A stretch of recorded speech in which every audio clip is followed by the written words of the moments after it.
அருணவாஸ் என்ற பெண்மணி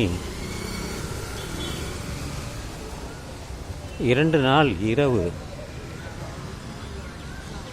இயற்கை எழுதினார். மரணித்து விட்டார். ஒரு தெரிந்த நண்பர் மூலம்தான் எனக்கு அந்த செய்தியே தெரிய வந்தது. அவர் பார்சி, அதாவது ஈரானில் இருந்து வந்தவர்களெல்லாம் பார்சி என்பார்கள். டாட்டா குழுமம் சொல்கிறோமே, அவர் டாட்டா, ஜேஆர்டி டாட்டா என்போமே, அவரும் அந்த இனத்தை சேர்ந்தவர் தான். எப்போவோ அங்கிருந்து இந்தியாவிற்கு வந்தவர்கள் தான். அப்படி வந்த அவருடைய சமூகத்தை சேர்ந்தவர் தான் இன்று செவ்வாய்க்கிழமை, ஞாயிற்றுக்கிழமை அவர் இறந்ததால் செய்தி கேட்டு அவர் அமைந்த கரையில் தான் இருக்கிறார். ஒரு முறை சென்று வந்துள்ளேன்.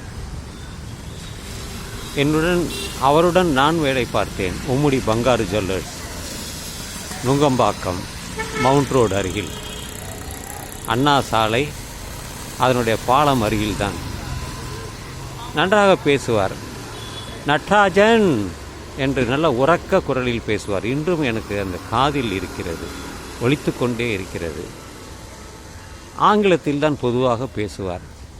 அவர் ரிசப்ஷனிஸ்டாகவும் வேலை பார்த்தார். ரொம்ப காலம் வேலை பார்த்தார். பிறகு ஓய்வு எடுத்து போய்விட்டதால் தொடர்பு போய்விட்டது. அவருக்கு குட் மார்னிங் சொன்னது, அந்த வாழ்த்துக்கள் சொன்னது எல்லாம் இப்பொழுது நான் தேடி பார்க்கும் பொழுது அனைத்தும் அப்படியே இருக்கிறது. அது இன்னும் அதை விட்டு போகவே இல்லை. வாட்ஸ்அப்பில் அத்தனையும் இருக்கிறது. ஸோ காலையில் கிளம்பி போய் பார்த்தேன். அவரை அடக்கம் செய்வதற்காக எடுத்து போய்விட்டார்கள். 7 மணிக்கு போய்விட்டார்கள் என்று தெரிந்தது. எந்த இடம் என்று தெரியாது. பிறகு அவருடைய அருணவாசருடைய தங்கை அவர் வீட்டில் இருந்தார். இப்பொழுதல்ல, மறுபடியும் பேசும் பொழுது அவருடன் பேசினார். அவர் சொன்னார், வயது அப்பொழுதுதான் 76 என்று. ராயபுரத்தில் அங்கே நிறைய பார்சிகள் இருக்கிறார்கள், அங்கே எடுத்து போய்விட்டார்கள் என்றார். மிக வருத்தமான செய்திதான். என்ன செய்வது? யாருக்கும் வாழ்க்கை நிலையானது அல்ல.